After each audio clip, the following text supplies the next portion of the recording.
Agni TV is proud to present our second episode of Paths to the Past. Tonight we feature Michelle Wilson in an episode from the French and Indian War we call Boy Interrupted. How are you guys doing today? Good. Good. What's your names? Nate. Cassie. Isaac. Well, I'm here to tell you guys a little bit more about Grandpa's family history, Grandpa's ancestors. Okay, so what we have here is Grandpa's pedigree. Grandpa Gary Bray's pedigree is nearly exclusively French-Canadian. Today we'll be looking at a rare exception, a man born in New England as John Carter, who, due to the French and Indian Wars, found himself in Canada where he became Jean Chartier. This is John's story and that of his family, the Carters of Deerfield, Massachusetts. Now, do you notice anything different there? Why would Theodore Chartier's father be named John Carter? He changed his name. He changed his name. So Chartier is kind of a Frenchified version of Carter. And there's a reason for it. So now we're going to explore now why he changed his name. The first New Englanders could till the soil and expect a harvest. Their children and grandchildren were every hour in jeopardy of death or of a merciless captivity. Emma Lewis Coleman, New England captives carried to Canada.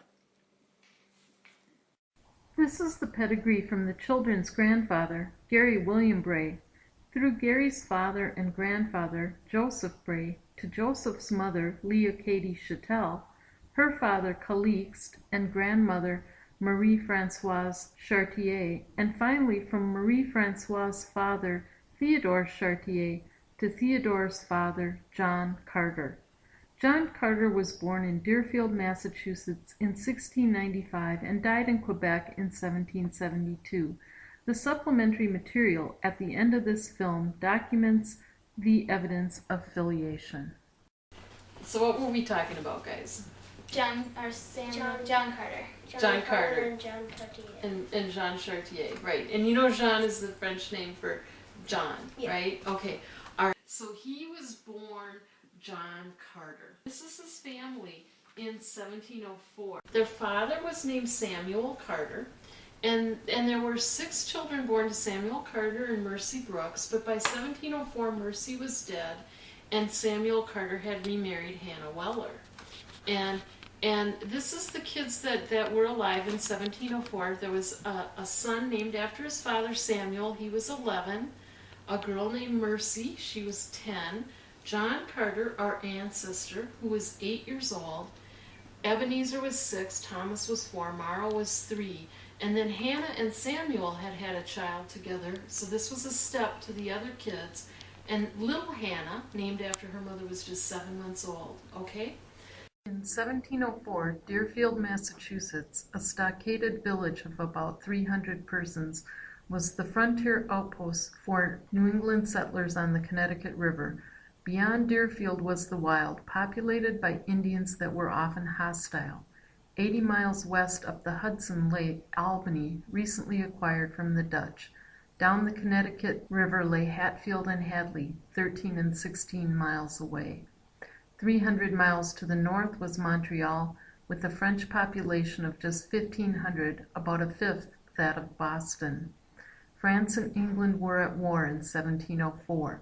They often fought in the colonies by raiding one another's villages. The French Canadians, with their low population, joined up with Native American Indians to fight. The Indians sought captives as replacements for children who had died, the French religious to convert to Catholicism, and the French military as a means for making money and exchanging captives through ransoms. Warnings of a raid on Deerfield came as early as May 1703 from Albany. In response, the New Englanders garrisoned some soldiers, moved everyone inside the stockade, and set out a night watchman. 29 Frenchmen under Hertel de Rouville and about 300 Indians evaded the night watchman and attacked 2 hours before dawn on February 29, 1704. The high snowdrifts that year enabled the French and Indians to breach Deerfield stockade and open the town's north gate. Quickly, the horrid work was done. 17 houses were burned. There were 43 in the street. 54 persons were killed and 111 more were huddled together in the meeting house and that of John Sheldon, all to be brought out when the sun was about an hour high and taken over the river to the foot of the mountain. Emma Lewis Coleman, New England captives carried to Canada. Unfortunately for our Carter ancestors, the Carter home was just inside the stockade's north gate, where complete surprise was achieved, as at some of the houses just inside the north gate, whole families were taken, with only the very young, those too small and weak to make the journey back to Canada, being killed. On the east side of the common, Kanawaki Mohawks and Iroquois of the mountain overwhelmed the occupants of the Carter and French houses without meeting serious resistance. Even Haffley and Kevin Sweeney, captors and captives. So anyway, the children's father was not at the scene when most of the raid took place. Now we know that some of the men in the town ran to try to alert the next town down the road. Okay, so they were running 5 miles away to try to alert the next people to come and get help for the town. But what happened then is they rounded up all the people, and some of the people were killed right away. And in fact, little Thomas here, age 4 years old, he was the first one in the Carter family to be killed. And so he was killed during the raid, as were many of the people in the town. They died during the raid. But when the raid was over and the New Englanders were ready to surrender, then they gathered up all the people that were left and they brought them into 2 different houses and they asked them to get warm clothes. And what do you suppose happened then? They left? They left the town. They kind of had to leave the town, didn't they? Because why? Because the other town was coming. The other town was coming, right. Right, reinforcements were coming. And so it was very cold, and you had mothers with small babies, you had adult men, you had children of all ages. And they began starting a 200-mile march Long walk. in the winter, all the way up to Canada. First day out on the trail, 3-year-old Mara is killed. Can't keep up. Mother's got another baby to carry, right? Hannah's trying to carry the 7-month-old. And the Indians can't wait around because the men now, on the very first day, they catch up and there's a little skirmish, but these men are exhausted. The New Englanders are exhausted, right? They've run 5 miles down, they've come 5 miles back, they're catching up with the rear guard of the retreating French Indians and all the captives, and the Indians and French in the rear are in better condition, and they're picking off the New Englanders, and a bunch of them die and they give it up. And they let the Deerfield and Indian and French party begin their march. And after that, they don't try to capture them back. So, for clothing, was there a lot of it, or did people actually freeze because of lack of clothes? When they gathered up the people before the march, the first thing they told them to do was to gather warm clothes, because they knew that without warm clothes they couldn't survive the march, right? Guess what the problem was the first couple days of the march? Their feet. New Englanders did not have proper footwear for marching in the snow. And so frostbite on the feet was a problem, but the Indians had thought of this. And 2 days into the march, they had this huge cache of moccasins in all different sizes ready to go. They marched at a great pace, as if they desired to kill us all, for they traveled 35 or 40 miles a day. Their manner was, if any loitered, to kill them. Stephen Williams. What befell Stephen Williams in his captivity? On the 5th day of the march, 4 married women were killed, including the Carter children's stepmother, Hannah, By then, Hannah's own infant, also named Hannah, had already died on the march. The remaining Carter children, Samuel, John, Mercy, and Ebenezer, survived the harrowing journey to Canada. And the interesting thing about the Carter family then is that the kids all kind of went in different directions. We will return to Paths to the Past after a short message from our sponsor. CAGNY is Chicagoland's most forward-leaning genealogy group. We find out more about our ancestors, and we find it fast. CAGNY hosts monthly meeting programs, hands-on workshops, annual road trips, socials, special interest groups, and more. Our fully interactive website, cagny.org, puts members in touch. Be where the action is at. Join CAGNY today.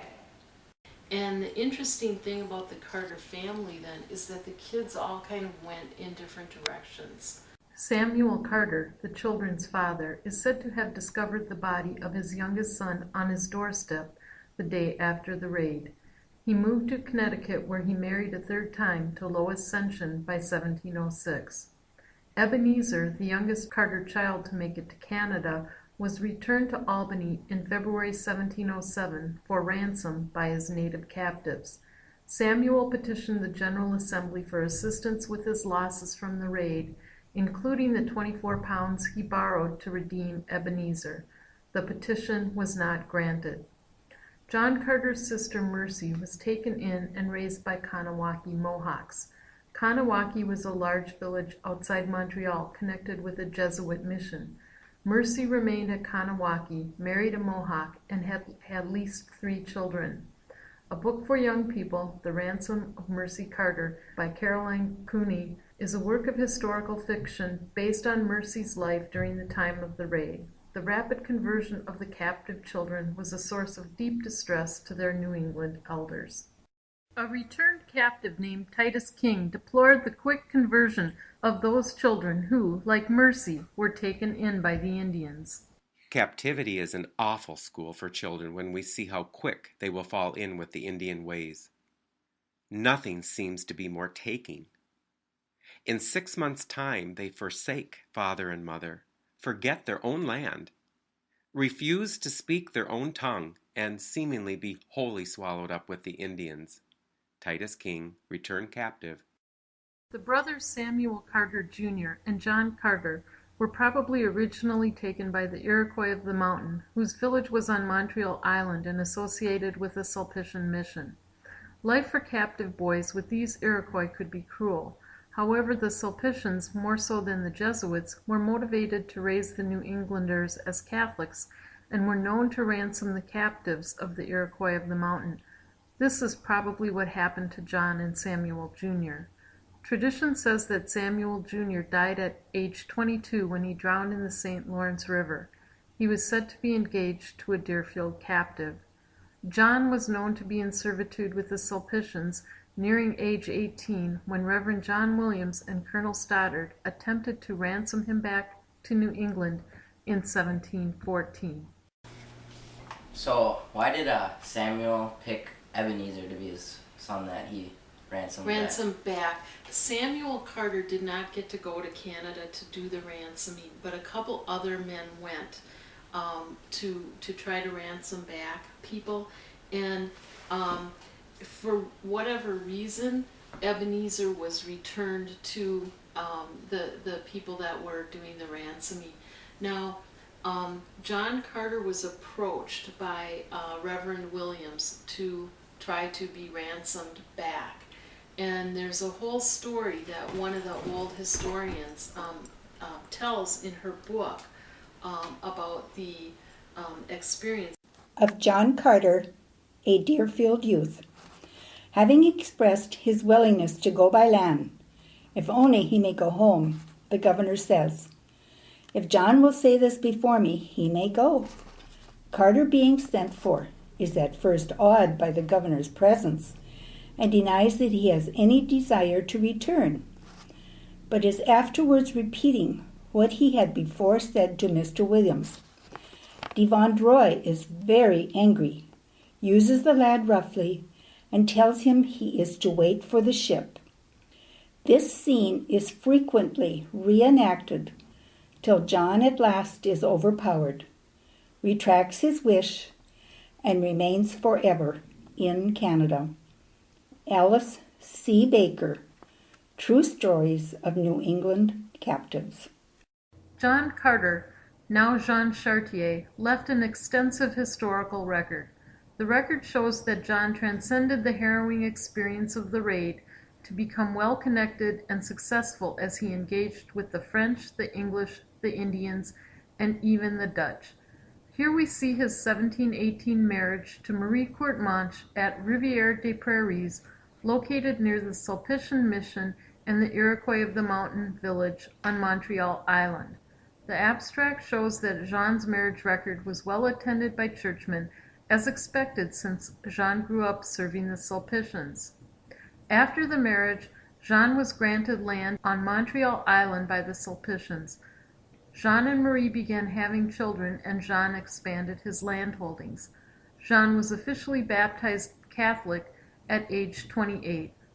In 1725, Jean accepted a land grant in the Richelieu River Valley, land ironically granted to him by the brother of Hertel de Rouville, the French leader of the 1704 Deerfield raid. Jean and Marie eventually had 9 children. At 44, Jean signed on as a voyageur, working the fur trade under Paul Morin de Mogue, commander of Baie Verte, known today as Green Bay, Wisconsin. At 50, Jean went into business with the Montreal governor's daughter, Françoise Louise de Ramsay, on a sawmill located on Ruisseau Chartier, Carter Creek in English, as it is still known today. Jean remained active in land trading throughout his life into his late 60s, as multiple land records attest.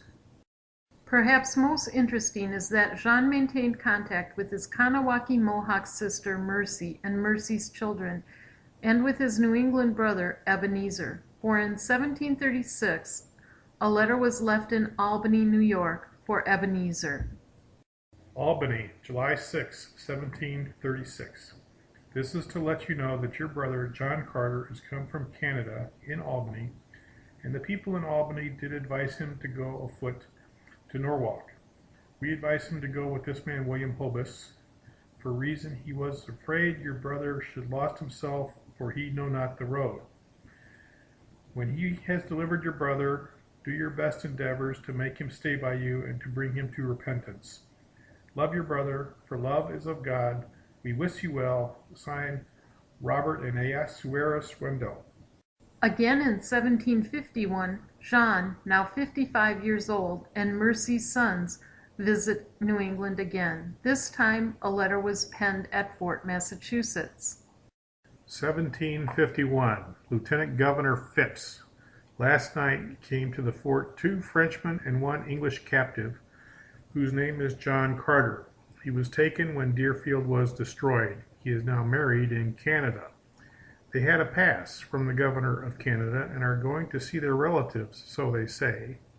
But if the truth were known, I believe they are sent for spies. Signed, Ephraim Williams, Captain. Finally, in 1754, Jean transacted a land record granting land to 2 of his sons and Mercy's daughter, Catherine. When Jean Chartier died in 1772, he had 3 or 4 living children and at least 23 living grandchildren. Jean was one of the last survivors of the Deerfield raid, and he never forgot his Carter family.